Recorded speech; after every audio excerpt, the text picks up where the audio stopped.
We are on DAF Chaf Aleph Amud Aleph, and we were learning yesterday about a machlokes between Rabbi Yehuda and the Chachamim about a naturally occurring ohel, which means that when it comes to the laws of Tumah, Rabbi Yehuda had an interesting shita. He says that if an ohel forms on its own, let's say you have a sinkhole or something like that, so then that ohel is not halachically an ohel to contain tumah and to render all of those things in that ohel tameh, should there be a source of tumah within that sinkhole. Okay? So Rabbi Yehuda says in order for an ohel to be an ohel, it has to be deliberately man-made with intent that it is for the purpose of an ohel, of a covering. So the case with the animal building a sukkah, remember we had earlier? If an animal, we're going to see another issue having to do with the animal that Rabbi Yehuda is going to have a problem with. Rabbi Yehuda has other qualifications regarding a sukkah. Right now we're talking about an ohel vis-a-vis the laws of tumah. So let's just keep that in mind for now. Talking about tumah, we're going to apply it shortly to the laws of sukkah, and then Shlomi, maybe that'll be the time to raise that issue. Okay, so the Gemara now asks, line 5, V'savar Rabbi Yehuda kol ohel she'eno asu b'dei adam eno ohel? Question mark, you mean to tell me that Rabbi Yehuda holds that any ohel that's not man-made is not an ohel or a minhu? Now let's raise a contradiction. And then we're going to go through a lengthy discussion for just several lines about the laws of para aduma. Chatzeros hayu benuyos b'Yerushalayim al gabe hasela v'tachtehem chalal mipnei kever hatahom. So, first of all, just as an introduction to this entire Mishnah, let's understand that in the laws of preparing the para aduma, it has to be prepared in a state of tahara, right? We know that. No one can be tameh involved in the preparation of the para aduma. But there was a long-standing dispute during the Second Temple period between the Tzedukim and the Prushim, that's us, as far as whether a Tvul Yom was allowed to prepare the ashes of the para aduma. What is a Tvul Yom? A Tvul Yom is someone who was tameh because they came in contact with, let's say, a sheretz, went to the mikvah, but did not yet wait for sunset. That's what a Tvul Yom is. Chazal have a Mesorah, Torah Shabbat Peh, that says a Tvul Yom is allowed to prepare the ashes of the para aduma. The Tzedukim say that he cannot. In order to polemicize against the Tzedukim, the rabbinic community would deliberately have a person who was a Tvul Yom go ahead and prepare the para aduma. But in order that people should not deprecate the whole practice of para aduma, seeing as how we've downgraded the status of the individual, they took extra measures to upgrade many of the other areas of para aduma. So here's what they did. When it came time to doing all the steps leading up to that last step of burning the cow and mixing its ashes with the water, they were extremely meticulous to make sure that at every step of the way, the preparation was done with a person who was completely tahor. And the way that they did this is that they had women who were pregnant go to a special courtyard which was built over solid bedrock, where there was a cavity underneath the bedrock, and that way, if there was any tumah in the ground, there would be a partition to prevent the tumah from going up. Because we know, in general, that if, let's say, you walk over a grave, you become tameh. But if you walk over a grave where there's a cavity, where there's an air cavity above the grave, so then that air cavity prevents the tumah from going up. So what they did is there was a place right outside of the city of Yerushalayim, which was solid rock. There was a cavity underneath it, so that they could rest assured that there was definitely no tumah on that mound of rock. They created a little village there where women would go give birth, and the children would grow up there, and those were the children that were specifically designated to prepare the water for the para aduma mixture. Okay, so therefore, Chatzeros hayu benuyos b'Yerushalayim al gabe hasela V'tachteim chalal mipnei kever hatom. So there were courtyards that were built in certain parts of Yerushalayim that were on solid rock. Underneath them there was a cavity, and that would prevent tumah from going up. Umevian nashim ubros v'yoldo sham. Pregnant women would come there. They would give birth there. Umegadlos b'neiim sham lepara. And they would raise their children there for the purpose of the paraduma. Like Rashi explains, that the children would only be usable until they were about 7 or 8 years old, because once they started to reach the age of pre-adolescence, they would become pubescent and they could be a tumah of keri.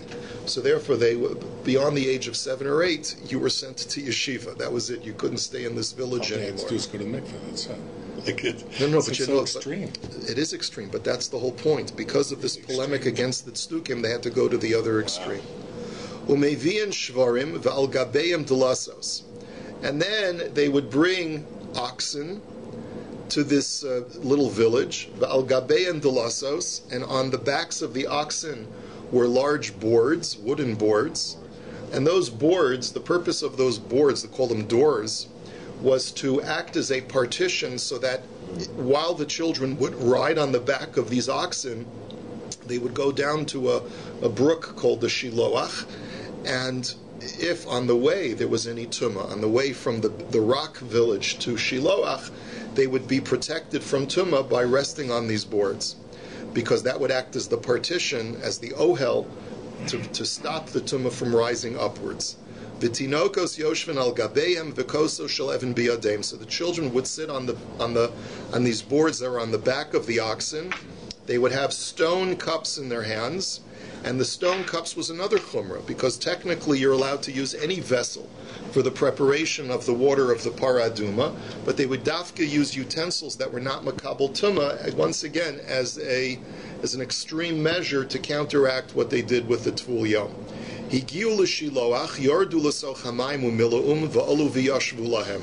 When they got to the Shiloach brook, they would dismount from off of the oxen's back. They would go into the water. They would fill the stone cups with water. They would get back on the back of the oxen and return back. Rabbi Yossi Omer mimakama haya mishalshel umimale mipnei kever hatahom. And Rabbi Yossi says no, they weren't allowed to dismount off the oxen when they got to the water, but rather they would have to lower the cups with rope off of the, lower it down into the shiloach so that they would never get off the ox, lest they get off the ox and be exposed to tumah. V'tanya Rabbi Yehuda Omer. And on this we have a brisa, and this is where we get to our issue with Rabbi Yehuda. Because remember, what is the whole issue? Rabbi Yehuda says that any non-man-made ohel is not have a din of an ohel. And Rabbi Yehuda says, Lo hayu mevi'in delasos ela shavarim. That Rabbi Yehuda says, no, there were no boards on the back of the oxen. The children rode the oxen bareback, without anything, and the oxen themselves acted as the ohel, because the oxen had very wide backs, and that would act as the partition between any potential tumah that was the oxen rode on, and it would separate between the tumah and the children. So that's the end of the discussion. Now we have our question. V'hashvarim de ohel she'eno asti b'dei adamu uketani Rabbi Yehuda Omer lo haya mevin delasos ela shavarim. Now, an ox is not a man-made ohel. Clearly, the ox has not been constructed or raised or cultivated for the purpose of acting as an ohel. An ox is an ox. And yet you see that Rabbi Yehuda says that it's a valid ohel. It's not a man-made ohel. So here's our question. The question is, how can you tell me that Rabbi Yehuda holds that any non-man-made ohel does not have a din of an ohel? Here you clearly see that he holds that it does have a din of an ohel. Answers the Gemara, Ki asa ravdimi amar Rebbe Lazar, Moda Rabbi Yehuda Kimelo Egrov. The answer is, says the Gemara, that we have to qualify our statement that we originally said in the name of Rabbi Yehuda. It's true, Rabbi Yehuda holds that if it's non-man-made, it's not a good ohel, but only if it's exactly a tefach by a tefach of a cavity. If, however, this ohel is wider or higher than a tefach, if it's melo egrov, which is a fist, which is slightly larger than a tefach, then Rabbi Yehuda holds that an ohel that is that high or that wide does constitute an ohel halachically, even if it's not man-made. And therefore the backs of these oxen are extremely wide, much wider than an egrof, than a fist, and therefore they do constitute an ohel. Tanya Nami Hachi, we have a brisa to support this.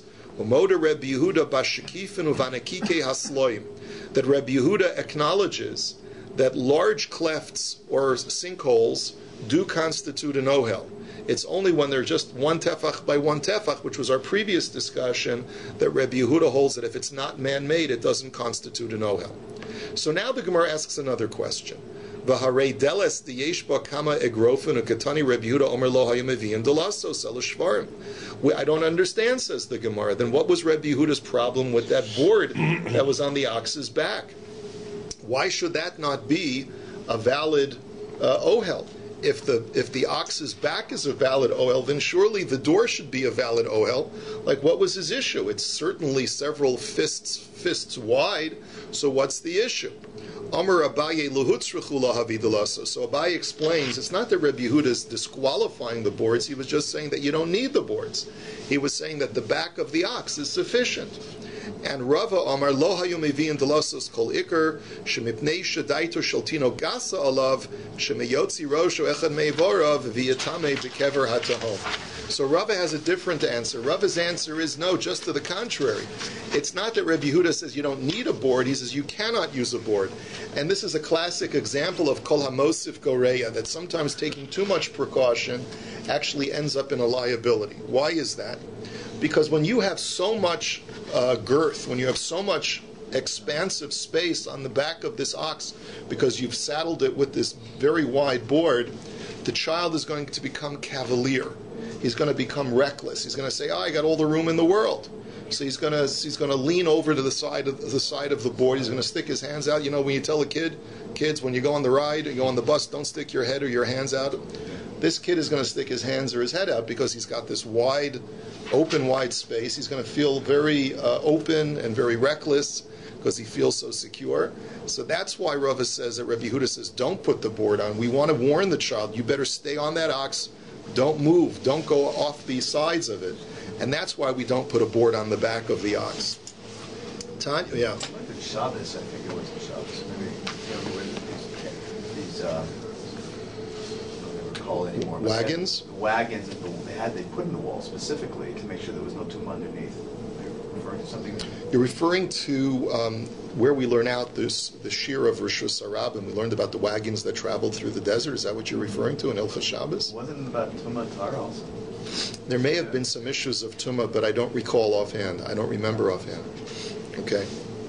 So the Gemara now says, Tanya Kavase de Rava. We have a brisa that actually says exactly what Rava was saying.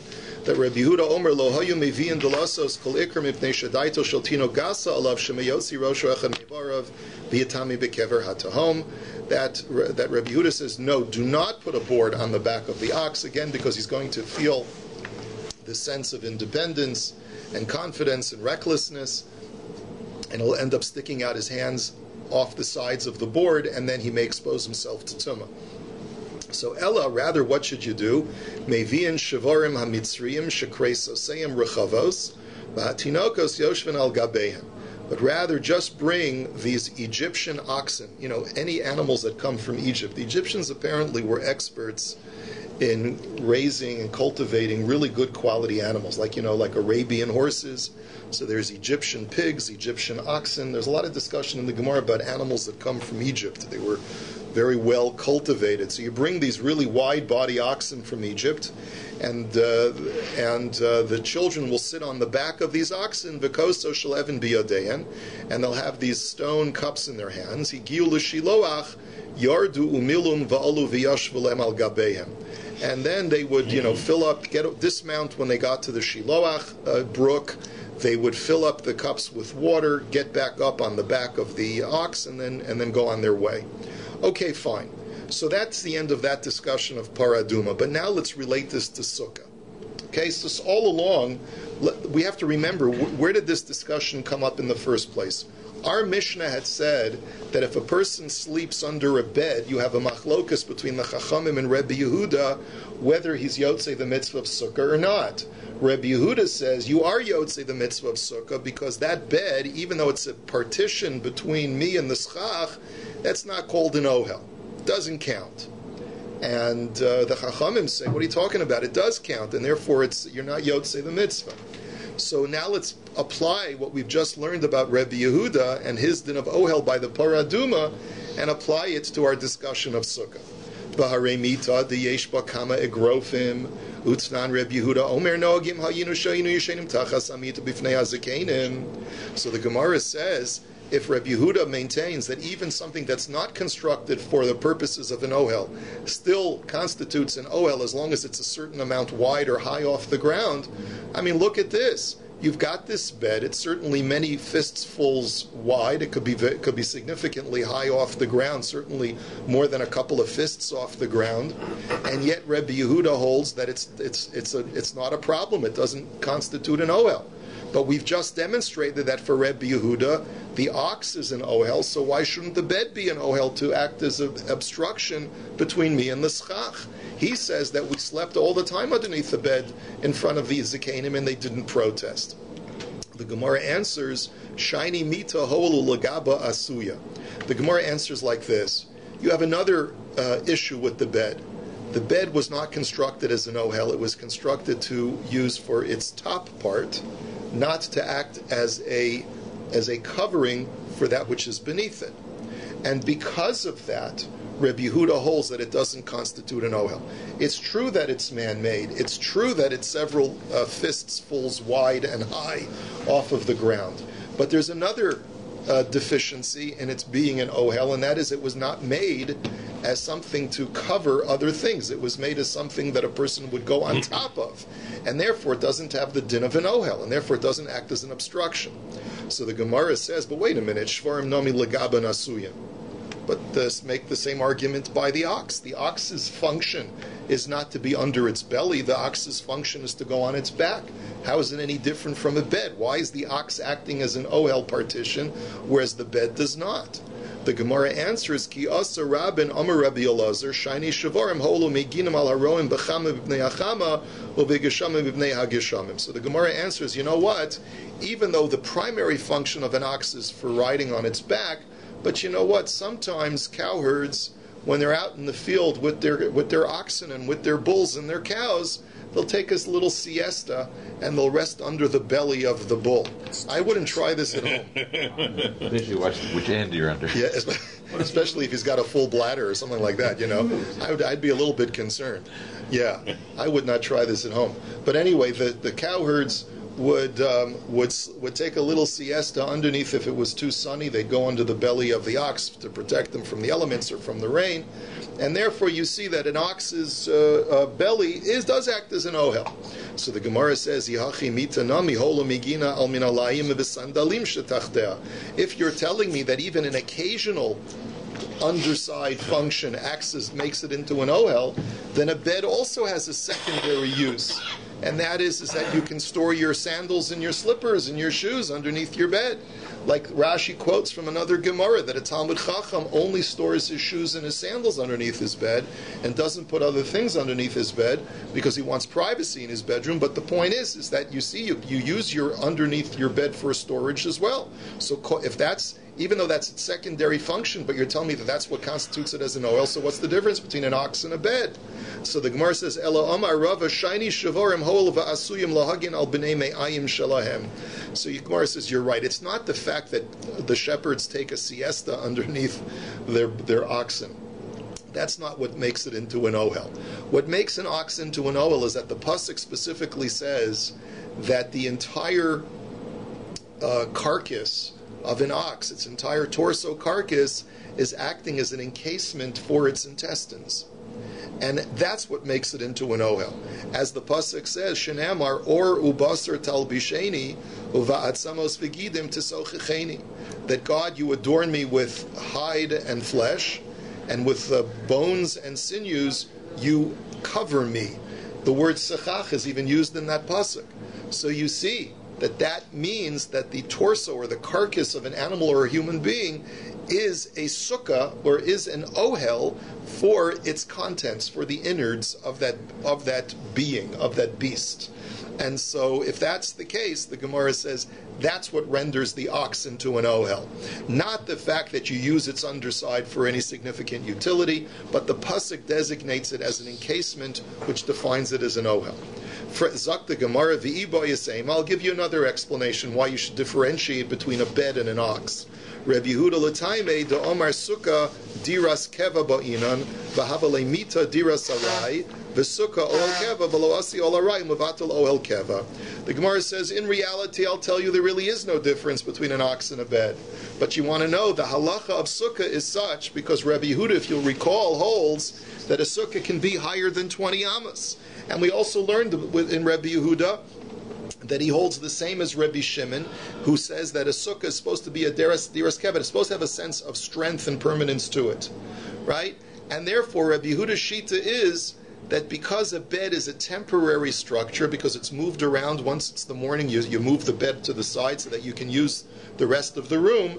So therefore, it's a sukkah arai, it's a diras, it's a ohel arai, I should say. It's a temporary overhang. It's a temporary covering, and a temporary covering does not act as an obstruction for a permanent covering. The sukkah is a diras keva, is an ohel keva, a diras keva, and it's therefore something that is absolute and permanent, and therefore the bed cannot act as an obstruction for something which has that sense of permanence to it. So I consider a sukkah diras arai. That's how we paskin, but Rabbi Yehuda doesn't paskin that way. Rabbi Yehuda says that, by the way, you're right in one sense. Even Rabbi Yehuda agrees that vis-a-vis a house, a sukkah has an arai quality to it. But he still says that it has to have a sense of permanence in the sense that it has to be firmly on terra firma. Like, remember, we talked about the animal. A sukkah on an animal, or a sukkah in a sukkah mobile, right? A Chabad sukkah mobile would not be kosher according to Rabbi Yehuda. If it's stationary, it would, right? As long as you take off the wheels, you have to make sure that it's parked and is firmly ensconced in the ground. Okay, so now the Gemara says, and that's why a bed is not act as a chatzitza or an ohel between myself and the ceiling of the schach. So frak the Gemara v'harib Shimon da'amar nami sukkah diras keva ba'inan v'asi ol arai mevatel ohel keva. So the Gemara says, but wait a minute, Reb Shimon also holds that a sukkah has to have a sense of permanence to it. And yet he disagrees with Rabbi Yehuda, and he agrees that you're not allowed to sleep under a bed. Right? So why is that? The Gemara says, Baha pligi. Mar savar asi ohel arayim mevatel ohel keva. Mar savar lo asi ohel arayim mevatel ohel keva. This in itself is the machlokes. That does a temporary ohel create an obstruction between myself and the permanent ohel? That's the machlokes. Rabbi Yehuda says it doesn't create an obstruction, and Reb Shimon says even though the bed is a temporary ohel, it still acts as an obstruction between me underneath the bed and the schach that's above the bed. Okay. Amar Reb Shimon Masa B'Tavi Avdo. So now the Gemara, the Mishnah rather, in order to support the opinion of the Chachamim against Rabbi Yehuda, had brought a story about Rabbi Shimon with his father, right? B'Tavi, my father had a slave whose name was Tabi. He was an Eved Kanani. He was exempt from the mitzvah of Sukkah because it's a mitzvah saseh shazman grama. And he said that Tabi used to sleep under the bed. And you see that Rabbi Gamliel praised Tabi that he's a Talmud Chacham. He knows that he's exempt from Sukkah, so he doesn't want to take up space where the other Chachamim will sleep, so he sleeps underneath the bed. Why do you sleep at all? So maybe he wanted to listen to the Chachamim's schmoozing before they went to bed. You know. That's right. He was the servant. Yeah, that's a good answer also. Tanya, Amar Reb Shimon Mesicha Social Rabbi Gamliel Lamadnu Shnei Dvarim. So Reb Shimon says from the Sicha. Now the word Sicha means the idle or the mundane conversation. We would call it the prattle, or perhaps we would say the shmoozin. From the casual shmoozing of Rabbi Shimon, of Rabbi Gamliel, we learn two very important halachos. Lamadnu sha'avodim peturim min hasukah, Number one, you learn that an Evet Kanani is exempt from the mitzvah of sukkah, and number two, you learn that a person who sleeps under a sukkah, under a bed, does not fulfill his mitzvah of sukkah. By the way, Tosafos asks a very simple question: why do you need Rabbi Gamliel to point out to you that an Evet Kanani is pater from sukkah? It's like any mitzvah saseh she'azman grama that avodim Kananim are pater from.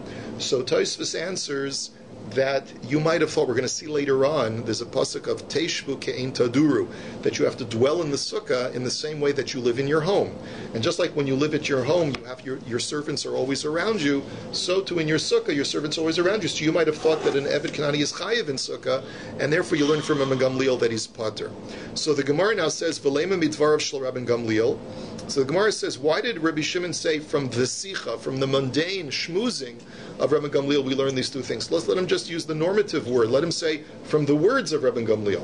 So the Gemara answers, Milsa agav orchei kamash malan, ki hada amar Rav Acha bar Adav amrila amar Rav Acha bar Ada amar Rav Hamnuna amar Rav. We learn something incidental from this, as these rabbis pointed out. Minayin shafilu sichas talmidei chachamim tzricha limud. How do you know that even the idle conversation of great Talmidei Chachamim needs analysis, needs sort of like, you need to pore over it and really think about it? Shenemar ve'alehu lo yibol, as it says, that the leaves of a tzaddik will never wither. Now, the leaves of a tree are the most insignificant, lightest part of the tree. And yet, if the pasuk extols the leaves, it means that even the most insignificant part is important. And you hear stories about this, like the chauffeur, the person who was the balagala of the great tzaddik, would listen to, even Rosh Yeshiva in our own lifetimes, Rav Gifter, Rav Moshe, Rav Yaakov, people who would be in the car with them would hear them shmooze, and they would learn great things from them. And that's what we're learning from this piece of Gemara, that even listen to the idle conversation of tzaddikim, and you learn something great. Let's go on to the next Mishnah. Hasomech sukaso v'kari hamita k'sheira, that if a person has a bed. Now, the way that I saw the diagram in the book Perush Chai is as follows. You've got a bed that has walls to it. In other words, as part of the bed structure, you've got sometimes bedposts that go up very high. So you've got bedposts that actually form walls on three sides of the bed. You could have such a thing like a trundle bed or something like that the walls of the bed go up higher than the bed.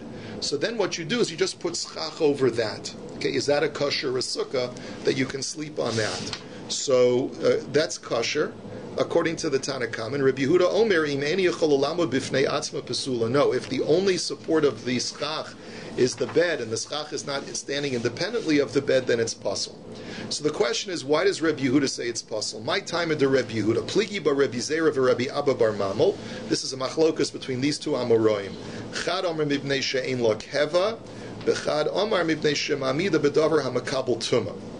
One argument, one says because it doesn't have keva. Like we said, according to Rabbi Yehuda, a sukkah has to have permanence. It needs to be firmly ensconced in the ground. Since a bed is transportable, is movable by definition, it has no permanence. That's why Rabbi Yehuda holds that it's not a kosher sukkah. The other Manda Amar says, no, a bed is makabel tuma. And even though the schach is kosher schach, but if the schach is supported by a davar hamakabel tuma, by something that itself can become tameh, so then that's, according to Rabbi Yehuda, a reason to passel the entire sukkah. By the way, this has halachic applications bisman hazeh.